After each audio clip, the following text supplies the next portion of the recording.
ഗോൽഗോഥായിലെ പരമയാഗം, സിഹിയോൻ ശാലയിലെ തിരുവത്താഴം. 14 സ്ഥലം. ഈശോ മിശിഹായുടെ മൃതദേഹം കല്ലറയിൽ സംസ്കരിക്കുന്നു. കബറിടം. ഇന്നത്തെ ബസലിക്കയുടെ പേര് തന്നെ കബറിടപ്പള്ളി എന്നാണ്. കാൽവരിയിൽ നിന്ന് ഇറങ്ങി അഭിഷേകത്തിൻ്റെ കല്ലിൻ്റെ സൈഡിലൂടെ ഇടത്തോട്ട് കടന്ന് നേരെ നമ്മൾ ചെല്ലുന്നത് ഈ വലിയ റൊത്തോന്തയിലേക്കാണ്. വൃത്തമാതൃകയിലുള്ള വലിയ പള്ളി, അതിന് നടുക്കൊരു കൊച്ചുമുറി, 8.3 മീറ്റർ നീളവും 5.9 മീറ്റർ വീതിയുമുള്ള ഒരു കൊച്ചു പള്ളി. അതിൻ്റെ ഉള്ളിൽ 2 മുറികളാണ്. ഒന്ന് വെസ്തീബോളോ, ഒരുക്കത്തിൻ്റെ മുറി. അത് കഴിഞ്ഞ് ചെറിയ കവാടം കടന്ന് ഉള്ളിലേക്ക് ചെന്നാൽ കർത്താവിൻ്റെ കബറിടം. ഈ വെസ്തീബോളോ എന്ന് പറയുന്ന ഒരുക്കത്തിൻ്റെ മുറിയുടെ നടുക്ക് ഒരു കൊച്ചു തൂണിൽ ഒരു കല്ലുണ്ട്. കർത്താവിൻ്റെ കബറിടം മൂടിയിരുന്ന കല്ലിൻ്റെ ഒരു കഷ്ണമായിട്ടാണ് അതിനെ ചിത്രീകരിക്കുക. ഉള്ളിൽ കബറിടത്തിൽ ചെന്നാൽ ബെഞ്ചാണ്. അതിൻ്റെ മുകളിൽ പലകയിട്ട് അതിൻ്റെ മുകളിലാണ് വിശുദ്ധ ബലി അർപ്പിക്കുന്നത്. പ്രത്യേക അവസരങ്ങളിൽ താഴെ കബറിടത്തിന് മുകളിലുള്ള മാർബിളിൽ തൊട്ടുമുത്താവുന്നതുമാണ്. കർത്താവിൻ്റെ കാലഘട്ടത്തിലെ കല്ലറകൾ 3 തരത്തിലാണ് ഉണ്ടായിരുന്നത്. ഒന്ന് കേറ്റക്കൊമ്പ് മോഡൽ, കൊഹീം ടൈപ്പ്, നേരെ കുഴി. ഇത് ഏറ്റവും സാധാരണക്കാരുടെ കുഴികളാണ്. രണ്ടാമത്തേത് സർക്കോഫഗോസ്, വലിയ പെട്ടിയിൽ ബോഡി വെച്ച് മൊത്തം അടയ്ക്കുന്ന രീതിയിലുള്ള രാജാക്കന്മാരുടെ പല കല്ലറകളും നമ്മൾ അങ്ങനെയാണ് കാണുക, അലക്സാണ്ടർ ദ ഗ്രേറ്റിൻ്റെ അടക്കം. ഇല്ലെങ്കിൽ ഇതിൻ്റെ തന്നെ ചെറിയ രൂപം ഒസ്വാറിയോ, എല്ലുകൾ മാത്രം ശേഖരിച്ച് വെക്കുന്ന പെട്ടി.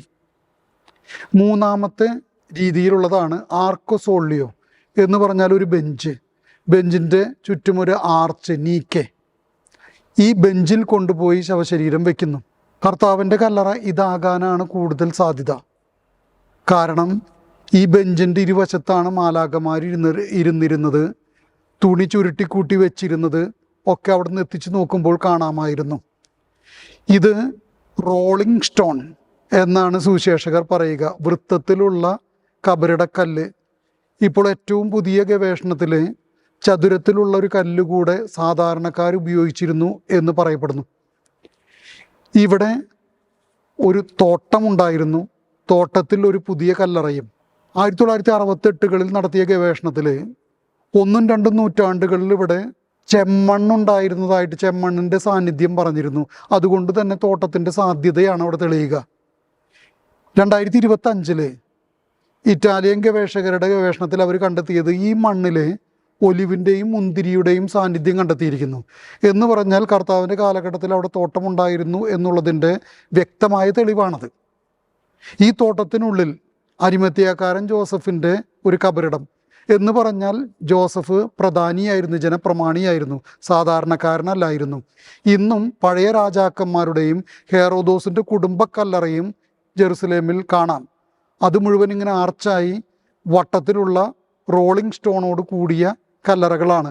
ആ മാതൃകയായിരുന്നിരിക്കാം എന്നാണ് നമ്മൾ അനുമാനിക്കുക. അതുകൊണ്ടാണ് മുകളിൽ നിന്ന് എത്തിച്ചു നോക്കുന്നതും ഇവിടെ തുണി ചുരുട്ടിയിരിക്കുന്നതുമൊക്കെ കാണാൻ സാധിക്കുക.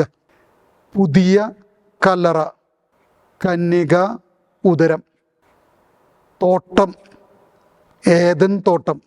കർത്താവിനെ അവർ സംസ്കരിക്കുന്നത് രാജകീയമായിട്ടാണ്. കുലീനമായിട്ടുള്ള കല്ലറ, അരിമത്യാക്കാരൻ്റെ കല്ലറ, 33 കിലോ സുഗന്ധദ്രവ്യവുമായിട്ട് വരുന്ന നിക്കോദേമോസും രാജകീയമായിട്ടടക്കി. ജനിച്ചപ്പോഴും ജീവിച്ചപ്പോഴും മരിച്ചപ്പോഴും വാടകക്കാരനായിരുന്ന ക്രിസ്തു രാജകീയമായിട്ടാണ് കബറിടത്തിൽ കിടക്കുക. ഇതിനു മുകളിൽ ഹഡ്രിയാൻ രാജാവ് അമ്പലം പണിതിരുന്നത് പൊളിച്ചു മാറ്റുന്നത് ഹെലന രാജ്ഞിയാണ് 326. അതിനുശേഷം കോൺസ്റ്റന്റൈനും അവിടുത്തെ ബിഷപ്പായിരുന്ന മക്കാരിയൂസും കൂടിയിട്ട് വലിയ ബസലിക്ക പണിയുന്നു. ആ ബസലിക്കയുടെ ഏറ്റവും മനോഹരമായിട്ടുള്ള ഭാഗം റൊത്തോന്ത എന്ന് പറയുന്ന ഈ വൃത്തമാണ്. അതിൻ്റെ ചുറ്റും 40 അടിയോളം ഉയരമുള്ള വലിയ 18 തൂണുകൾ. അതിൻ്റെ മുകൾ ഭാഗം തുറന്നിട്ടിരുന്നു സ്വർഗത്തിലേക്ക് ഉയരുന്നതായിട്ട്. ആ പള്ളിക്ക് കോൺസ്റ്റന്റൈൻ കൊടുത്തിരുന്ന പേര് ചർച്ച് ഓഫ് അനാസ്തസിസ്, ഉത്താനത്തിൻ്റെ പള്ളി. കബറിടപ്പള്ളിയല്ല, ഉത്താനത്തിൻ്റെ പള്ളി. ഉത്താനമാണ് ഇവിടെ ആഘോഷിക്കുക. 614 പേർഷ്യക്കാർ ഇത് നശിപ്പിക്കുന്നു. വീണ്ടും മൊണോമക്കോസ് ഇത് പുതുക്കി പണിയുന്നു. 1010 ഖാലിഫ ഹക്കീം ഇത് തകർക്കുന്നു. കുരിശ് യുദ്ധക്കാർ വീണ്ടും പണിയുന്നു. ഇന്നുള്ള ദേവാലയം 2 വർഷം മുമ്പാണ് നവീകരണം കഴിഞ്ഞ് നമ്മുടെ മുമ്പിലായിരിക്കുക. കർത്താവിൻ്റെ ഉത്ഥാനമാണ് നമ്മൾ ആഘോഷിക്കുക. പാപത്തിൽ നിന്ന് പുണ്യത്തിലേക്ക്, മൃത്യുവിൽ നിന്ന് നിത്യജീവനിലേക്ക്, ഉത്ഥാനത്തിൻ്റെ മഹത്വത്തിലേക്കുള്ള യാത്രയാണ് ഈ നോമ്പുകാലം മുഴുവൻ നമ്മെ ക്ഷണിക്കുന്നത്. ഈശോ മിശിഹായ്ക്ക് സ്തുതിയായിരിക്കട്ടെ. ഗോൽഗോഥായിലെ പരമയാഗം, സിഹിയോൻ ശാലയിലെ തിരുവത്താഴം.